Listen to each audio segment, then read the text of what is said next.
Notre invité ce matin est la présidente du Front National, Marine Le Pen, Jean-Michel Apathy. Bonjour Marine Le Pen. Bonjour. Nicolas Sarkozy est donc mis en examen depuis hier dans le supposé financement libyen de sa campagne présidentielle de 2007 et l'ancien président de la République s'est défendu hier soir sur le plateau de TF1. Je veux dire la profondeur de mon indignation. Et je ne suis pas venu ici pour parler de politique, je suis venu ici parce que je dois aux Français la vérité, je n'ai jamais trahi leur confiance. On n'a pas le droit de jeter les gens à la boue parce qu'une bande d'assassins, d'escrocs, de menteurs, de manipulateurs a fait ce qu'ils ont fait. C'était une interview assez prenante, assez forte. Comment réagissez-vous ou comment avez-vous réagi en entendant Nicolas Sarkozy se défendre ? Non, mais j'ai pas à réagir parce que je suis pas magistrat. Voilà. Je pense qu'il y a des magistrats qui sont saisis de cette instruction. J'avoue que la dérive consistant à faire maintenant systématiquement les instructions dans la presse me pose comme avocat et à la limite comme justiciable un problème. Donc ce que je veux dire, c'est que c'est une affaire qui sera très lourde de conséquences si les faits sont avérés. Voilà. Là où Nicolas Sarkozy peut-être a raison dans ce qu'il a dit hier, c'est qu'en réalité, il en va de l'image de la France tout entière. Si les faits sont avérés, ça n'est pas seulement une affaire de financement illégal de campagne. C'est une affaire, encore une fois, de guerre, de chefs d'État éliminés, de pays très lourdement et gravement déstabilisés, d'une des raisons quand même de la submersion migratoire que vit l'Europe à la suite de l'effondrement du régime de M. Kadhafi. C'est très grave dans les conséquences. Et c'est pour ça que j'ai dit d'ailleurs que j'aurais souhaité que les magistrats chargés de cette instruction soient des magistrats sur lesquels ne puisse peser aucun soupçon. Or, il y a une longue histoire entre M. Tournaire et Nicolas Sarkozy. Une grande partie des affaires qui touchent Nicolas Sarkozy ont été instruites par M. Tournaire. Et je crois que là, on n'a pas les conditions, objectivement, d'une absence totale de soupçons sur les relations d'hostilité qui les lient. Voilà. Serge Tournaire instruit le volet Big Malion, donc le financement de la campagne de 2012. Ça ne dit pas une hostilité. Mais pas seulement. Il a aussi instruit l'affaire Fillon. Enfin, si vous voulez, ça n'a rien à voir. Non, mais il y a quoi ? Il y a 3 juges en France d'instruction. C'est le pôle financier. Je ne sais pas, mais comment vous pouvez Non, mais moi, ça me pose un problème. En tant qu'avocat, ça me pose un problème. Comment vous pouvez aller de ce constat que le juge Tournaire est en charge de l'affaire Big Malion. Bon, Fillon, c'est autre chose, mais comment vous pouvez aller de ce constat à l'affirmation selon laquelle il y a entre Nicolas Sarkozy et le juge un contentieux ? Enfin, écoutez, M. Tournaire a mis en examen dans l'affaire Big Malion, je ne juge pas du fond, encore une fois, je ne connais pas le dossier, Nicolas Sarkozy, contre l'avis des 2 juges avec lesquels il l'instruisait. Rien que cela aurait nécessité qu'un autre juge soit chargé de cela. Voilà, c'est tout ce que je dis. Je trouve étonnant. Je trouve étonnant qu'il y ait des juges qui soient affectés à tel ou tel parti politique, en quelque sorte, et qu'à chaque fois qu'une critique est formulée contre un parti politique, y compris sur le plan judiciaire, ce soit toujours devant le même juge que les affaires arrivent. Ça me pose un problème. Voilà. Je pense que c'est de nature à susciter des soupçons. Or, dans cette affaire, parce qu'elle est particulièrement grave, il aurait fallu faire en sorte qu'il n'y ait aucun soupçon qui puisse peser sur la manière dont est dirigée l'instruction. Il y a un manque d'impartialité de la justice. Ah, mais moi, je considère qu'un certain nombre de juges manquent d'impartialité. Et notamment Serge Tournaire. Et pour une raison très simple, M. Apathy. Et pour une raison très simple, c'est qu'un certain nombre de juges sont liés ou très lié au syndicat de la magistrature, que le syndicat de la magistrature est un syndicat gauchiste qui appelle à voter contre tel ou tel candidat régulièrement. Moi, je le sais, puisqu'ils ont appelé à voter contre moi, et même à me combattre par tous les moyens possibles. Ce qui pose quand même, là aussi, un certain nombre de questions. Donc, oui, il y a un problème de politisation d'un certain nombre de magistrats dans notre pays auquel personne ne veut s'attaquer. Ça, c'est un propos général que vous appliquez donc à Serge Tournaire. Il y a en tout cas, moi j'ai vu des pétitions du syndicat de la magistrature signées par M. Tournaire. Ça me pose un problème. Ça crée des doutes, ça crée des interrogations. Or, la justice ne doit pas faire l'objet ni de doutes ni d'interrogations. Au début de votre propos, Marine Le Pen, vous avez fait un lien entre l'affaire du financement supposé libyen ou du supposé financement libyen de la campagne de 2007 et la mort de Moammar Kadhafi. Vous avez dit peut-être que ça nous amènera à réviser l'histoire avec... Il y a eu la mort de dirigeants politiques. Moi Oui, vous avez, non, vous avez mentionné la mort de... Je n'ai pas parlé de réviser l'histoire.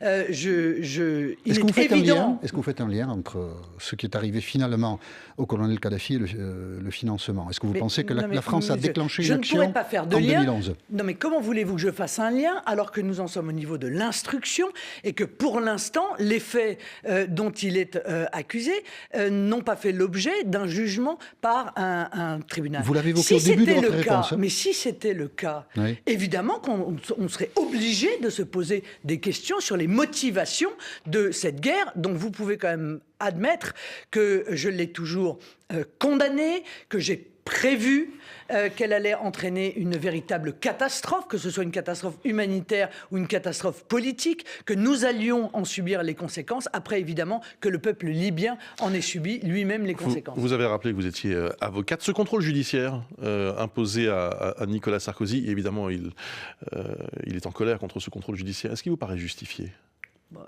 Enfin, si vous m'interrogez comme avocat, non. C'est bien la question.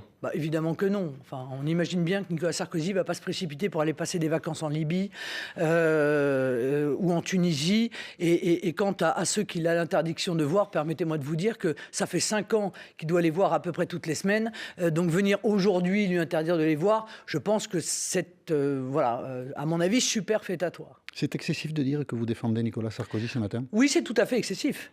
Mais vous savez, c'est le sentiment qu'on peut avoir. Oui, mais monsieur Apathy, je vais vous dire pourquoi vous avez ce sentiment. D'accord. Parce que vous vous débarrassez assez facilement des principes. Ah, c'est vrai? Moi, vous voyez, je crois à la force des principes.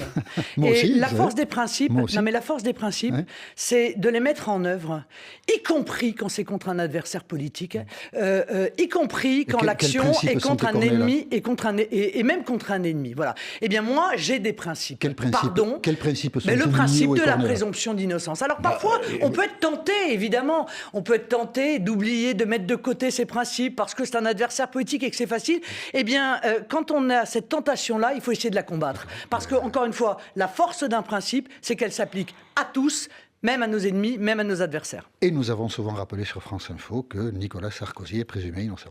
Oui, bien sûr, mais enfin, vous voyez bien qu'il y a un vrai sujet, que la simple garde à vue entraîne évidemment une très lourde suspicion de culpabilité. C'est de pire en pire et c'est assez objectivement récent. Donc il faut, encore une fois, s'interroger là-dessus. Maintenant, moi, je laisse les juges faire leur travail, et je n'ai absolument, encore une fois, aucun élément supplémentaires par rapport à ceux qui sont dans vos journaux ou sur vos plateaux de radio. Marine Le Pen, vous restez avec nous, il est 8h41. Voici l'essentiel de l'info avec Edwige Coupez.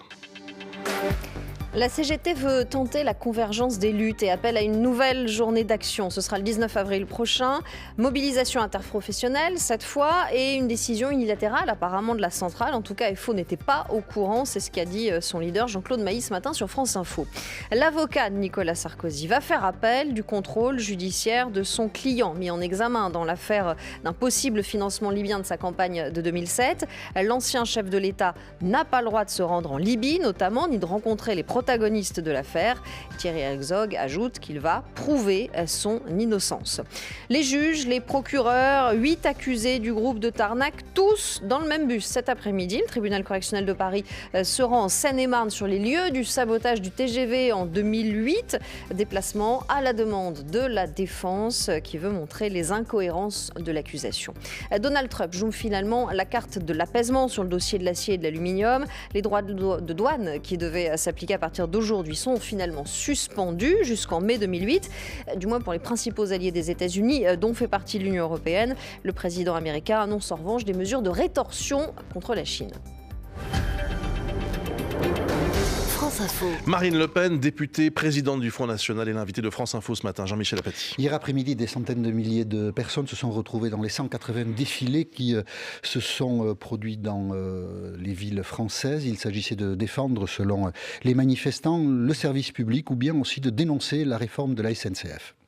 C'est la casse du service public dans son ensemble, avec des fermetures de lignes, des fermetures de gares, de guichets. Aujourd'hui, vous avez tous les métiers qui sont représentés. Nous, on est des agents territoriaux, on travaille dans les écoles. Et tous les jours, on s'aperçoit que voilà, on a de moins en moins de moyens. Je travaille dans un lycée qui est difficile, en banlieue. avec des élèves qui ont besoin d'être bien encadrés. Et qu'est-ce qu'on vient de nous faire? Eh bien, on nous supprime un poste de CPE. Ils ont raison, ces gens qui manifestent, Marine Le Pen?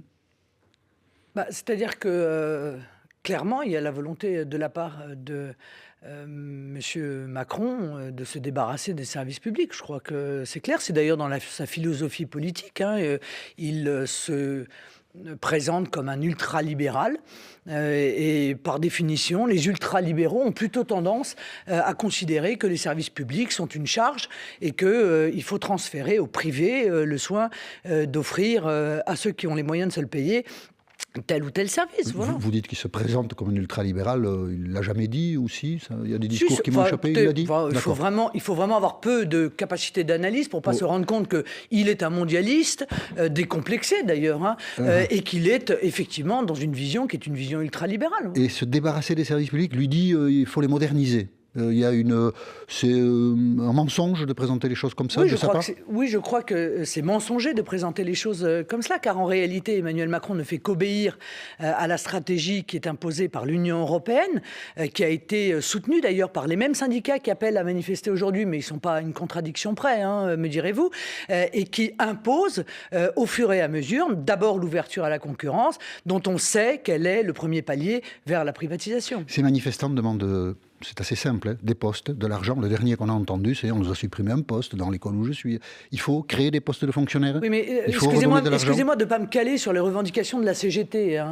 Encore une fois, je me souviens d'ailleurs que M. Martinez avait indiqué avant le second tour de l'élection présidentielle qu'il souhaitait qu'Emmanuel Macron soit élu avec le plus grand nombre de voix. Écoutez, peut-être aurait-il dû démissionner là maintenant en se rendant compte de la politique qui est menée. Il fait la même analyse que vous concernant Emmanuel Macron. Il le traite de libéral comme vous le faites. Oui, mais moi, je n'ai pas la responsabilité de l'avoir fait élire. Et voilà, vous voyez, c'est une grosse différence quand même. Et il dit qu'il veut supprimer les services publics. Et alors, pourquoi il a appelé à voter pour lui? Car Emmanuel Macron a toujours dit qu'il allait faire cela. Moi, je pense aux campagnes où toutes les petites classes sont supprimées. Je crois que c'est 300 classes dans la ruralité qui vont être supprimées, alors qu'on donne, comme d'habitude, un avantage, en quelque sorte, aux banlieues françaises. La même politique menée depuis des années. Il faut créer des postes supplémentaires? Mais il faut arrêter l'injustice entre les banlieues qui sont surfinancées et la ruralité qui est totalement abandonnée. C'est pour ça que j'ai proposé moi un bouclier rural qui consiste à dire à chaque fois qu'on met 1 euro dans la banlieue, on met 1 euro dans la ruralité. Parce que la ruralité est en train de mourir. Et l'ouverture à la concurrence, on sait bien quelles conséquences ça va avoir. Évidemment, on va fermer les petites lignes non rentables parce que on va se concentrer sur les lignes rentables. Donc dans la ruralité, on ferme les hôpitaux, on ferme les maternités, on ferme les gares, on ferme les écoles. On crée la désertification de notre pays. Je crois que c'est une très grande régression dont Emmanuel Macron, évidemment, va être responsable car il va accélérer ce processus. La question des salaires est aussi au centre des revendications. Il y a eu la hausse de la CSG. Est-ce que vous pensez qu'il faut revaloriser les salaires des fonctionnaires? Moi, ce qui est sûr, c'est que le gel, honnêtement, du point d'indice des fonctionnaires, ça dure quand même depuis déjà très longtemps. 2011. Et qu'ils commencent à en subir... très certainement les conséquences en matière de pouvoir d'achat. Mais il n'y a pas que les salaires. Il y a non seulement des salaires qui ne bougent pas, mais il y a également à côté toute une série de taxes, d'impôts supplémentaires nouveaux qui sont créés. On l'a vu, l'augmentation du diesel, de l'essence, du timbre, des mutuelles, des assurances, etc., etc. Et tout cela, évidemment, ampute le pouvoir d'achat des Français qui, aujourd'hui, pour une partie d'entre eux, ne s'en sortent plus. Et les salaires, du coup ? Eh bien, donc, est-ce qu'il faudrait les revaloriser ? Je vous dis que le gel du point d'indice, on devrait assister à un dégel du point d'indice. Mais parallèlement à ça, il faudrait arrêter d'augmenter de 20% la CSG sur les retraités. Est-ce que vous vous rendez compte, un impôt qui augmente de 20%? Est-ce que vous vous rendez compte de ce que ça représente? C'est considérable. Et est-ce qu'il faut créer des postes dans les hôpitaux, Il faut d'abord régler le problème de l'immigration, Monsieur Apathy. Mais moi, je vous parle des postes. Non, mais moi, je vais vous répondre. Mais je vais vous répondre. Il y a pas, excusez-moi, mais il y a un lien direct. Je entre le les vois deux, pas, mais car l'hôpital public aujourd'hui est submergé par l'immigration. On leur demande de prendre en charge, mais bien sûr que oui, on leur demande de prendre en charge l'aide médicale d'État, la prise en charge médicale d'un nombre considérable de personnes, alors même que les moyens qui sont accordés à l'hôpital ne le permettent pas. Donc moi, je pense qu'il faut d'abord régler le problème de l'aide médicale d'État, régler le problème de l'immigration clandestine, régler le problème d'une immigration légale qui est beaucoup trop importante par rapport à nos capacités. Et de fait, ça réglera déjà une partie des problèmes de l'hôpital, peut-être de l'école d'ailleurs. Et puis, quand tout cela sera fait, alors on verra s'il est nécessaire qu'il y ait des postes supplémentaires, dans tel ou tel secteur d'ailleurs. Statut des cheminots est au cœur de la réforme. On écoute un cheminot. On parle beaucoup des avantages, mais il y a quand même beaucoup d'inconvénients. Moi, je viens du privé. Depuis que je suis à la SNCF, j'ai jamais autant bossé. Les nuits, les week-ends. Donc c'est quand même pas mal de sacrifices. La fin du statut des cheminots pour les nouveaux entrants à la SNCF, horizon 2020-2022, c'est une réforme nécessaire ou pas, Marine Le Pen? Non, mais que l'on puisse remettre à plat le statut des cheminots dans le cadre de discussions avec les syndicats, moi, ça ne me pose aucun problème. Est-ce que vous êtes pour la fin du statut? Mais ma question est plus précise que ça. Est-ce que vous êtes pour la fin du statut? Non, je vous dis qu'encore une fois, que l'on remette à plat un certain nombre d'avantages qui, aujourd'hui, peut-être ne peuvent plus être livrés. Je pense, mais est-ce que c'est vraiment le problème de la SNCF? Mais je vous pose la question si vous êtes pour la fin moi, du je vous pose statut. la question, est-ce que c'est vraiment le problème de la SNCF? Je ne sais pas, je vous pose la question de la fin du statut. Parce que moi, on me présente ce statut des cheminots comme quelque chose d'extraordinairement agréable. Mais je ne connais pas beaucoup de responsables politiques qui critiquent le statut des cheminots et qui suggèrent à leurs enfants de devenir cheminots. Vous voyez, bon, donc c'est que ça ne doit pas être si agréable que ça ou si extraordinaire que ça. Je pense qu'il y a un certain nombre de régimes spéciaux. Il y a un régime spécial pour les militaires. Il y a un régime spécial pour les pêcheurs. Vous parlez de la retraite. Voilà. Oui, non, mais je vous dis, il y a des régimes spéciaux. Il y a des statuts particuliers. On peut envisager à un moment donné de dire, écoutez, ça, je pense que ça ne se justifie plus. Votre avantage fiscal de journaliste, ça ne se justifie plus. Oui, d'accord, mais c'est pas le débat. Non, mais voilà. Peut-être que les avantages, j'imagine, Madame Le Pen. Peut-être que les avantages qui sont accordés, pardon. Pour les députés non plus. Oui, mais ça n'existe plus. Il se trouve, voyez. Il n'y a aucun avantage à être député. Les avantages de retraite, etc., n'existent plus. Non, même la prime obsèque a été diminuée. Donc. Mais encore une fois, est-ce que les cheminots ne sera pas votre opposition? Pardon d'insister. Est-ce que c'est le sujet? Non, vous répondez à une question par une question, ce qui est une Alors, je vais diversion. répondre plus clairement. Non, disons que c'est une manière de parler. Alors, je vais être peut-être plus basique. Allez-y. Simple et basique. Le statut des cheminots n'est pas la raison de la dette de la SNCF. Voilà. C'est clair? Voilà, ouais, c'est clair. Bon. Donc, on n'y touche pas. Si, on peut y toucher. On peut y toucher. Il n'y a pas de tabou. Il n'y a pas, encore une fois, de discussion qui ne puisse pas être ouverte. Bien sûr qu'on peut en discuter. Bien sûr qu'un certain nombre de salariés d'entreprises publiques bénéficiaient d'avantages qui ont été supprimés parfois au fur et à mesure du temps. Est-ce qu'une partie des avantages dont bénéficient les cheminots peuvent être supprimés? Oui, très certainement. Mais faire croire que c'est le statut des cheminots qui est à l'origine de la dette de la SNCF, ça, c'est un mensonge. Voilà. En vous écoutant, vous savez, je me dis, après tout, Philippe Martinez, vous êtes assez proche, quoi.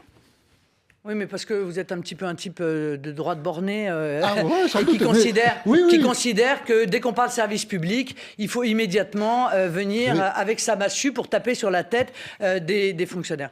Moi, j'ai une position qui est très équilibrée. Je pense qu'il y a trop de fonctionnaires dans la fonction publique territoriale, je l'ai dit, et si il y a encore une fois des efforts à faire, c'est dans ce domaine. Je pense qu'il n'y a pas assez de policiers, je pense qu'il n'y a pas assez de magistrats, je pense qu'il n'y a pas assez d'infirmières et de médecins. Donc vous voyez, j'ai une vision qui est équilibrée, mais je tiens au service public. Parce que je pense que les services publics ne peuvent pas... on ne peut pas mettre un trait d'égalité entre les services publics et le comportement de la CGT, Monsieur Apathy, pour parler à ceux qui peut-être pensent comme vous. Je pense que les services publics, c'est ce qui permet, encore une fois, aux Français les plus modestes de se soigner, de s'instruire, de se déplacer. Et ça, j'y tiens. Vous restez avec nous. La droite bornée ne répondra pas. Vous restez avec nous. Marine Le Pen, 8h52, l'essentiel de l'info de Edwige Coupez. Je vais faire appel du contrôle judiciaire de Nicolas Sarkozy. Son avocat, Thierry Herzog, y voit en effet une forme d'humiliation, dit-il, de l'ancien chef de l'État. Hier, pendant 25 minutes, Nicolas Sarkozy a clamé son innocence sur TF1. Il se dit victime de l'ignominie du clan Kadhafi et de Mediapart. Une nouvelle grève à Air France aujourd'hui. Des perturbations sont à prévoir. Un quart des vols supprimés. Une journée d'action à l'appel de l'intersyndicale pour réclamer une hausse de 6% des salaires. Tout métier confondu, des hôtesses aux pilotes jusqu'au personnel au sol. Et au lendemain de la mobilisation des fonctionnaires et des cheminots, la CGT appelle à une nouvelle journée d'action. Ce sera le 19 avril prochain. Vous me l'apprenez, a affirmé ce matin sur France Info Jean-Claude Mailly de FO. La CFDT cheminot, elle, met en garde contre un mélange des luttes et un risque de confusion. Le lancement du SIDAction, 3 jours pour faire un don par téléphone au 110 ou bien en ligne sur sidaction.org. Pour les malades et pour la recherche sur le VIH, 6000 personnes découvrent chaque année en France leur séropositivité. France Info. Marine Le Pen est l'invitée de France Info, Jean-Michel Apathy. Dimanche se déroulera le deuxième tour de l'élection législative partielle à Mayotte. Vous soutenez là-bas le candidat des Républicains ? Je soutiens là-bas le candidat soutenu par Mansour Kamardine. Oui, enfin d'accord. Oui, mais c'est pas... D'accord. Quelle est la situation à Mayotte selon vous ? Je pense qu'on assiste à l'abandon total des Mahorais, non-assistance à Français en danger, que le gouvernement est absent, que le président de la République n'a pas eu un mot sur Mayotte, alors que la situation y est objectivement catastrophique. Et alors même que les Comores viennent de nous cracher au visage, non seulement en remettant en cause, mais ça c'est pas nouveau, l'intégrité territoriale de Mayotte, mais de surcroît en refusant d'admettre les clandestins comoriens qu'on leur renvoyait. Ceci aurait nécessité de convoquer en urgence l'ambassadeur des Comores. Rien n'a été fait. Les moyens ne sont pas donnés à Mayotte. C'est un état d'urgence qu'il faut mettre en place là-bas, avec toute une série de mesures que je proposerai d'ailleurs dans le cadre d'une proposition de loi que je dépose sur Mayotte, parce que la situation est objectivement catastrophique. À Mayotte, donc, où se déroulera dimanche le second tour de l'élection législative partielle. Et oui, vous mais essayez Mayotte d'attirer surtout, l'attention avec une proposition de loi sur Mayotte la situation surtout, parce que peut-être que ceux qui nous écoutent ne le savent pas, où il y a plus de la moitié de la population qui est étrangère, et 80% de clandestins, où l'insécurité a atteint des niveaux qui est inouïs dans notre pays, avec quasiment un couvre-feu à la tombée de la nuit, parce que les gens ont peur pour leur vie, et encore une fois, on les laisse totalement à l'abandon. Je pense que cette situation ne peut pas durer, et j'attends du président de la République maintenant non seulement des paroles fortes, mais des actes forts. Vladimir Poutine a été réélu dimanche dernier, président de la Fédération de Russie. Nous sommes face à une crise diplomatique qui... La France est solidaire de la Grande-Bretagne.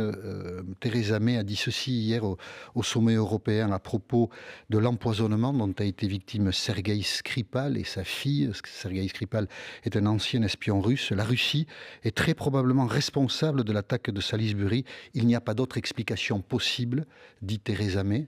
Partagez-vous ce jugement de la justice est rapide en Grande-Bretagne, parce qu'en l'espace de quelques jours, on détermine qui est le coupable, etc. C'est-à-dire que le poison utilisé ne peut pas être manipulé visiblement ou produit par d'autres que par des appareils d'État. Est-ce que l'histoire ne doit pas nous rendre un petit peu modestes par rapport à ce genre d'événement ?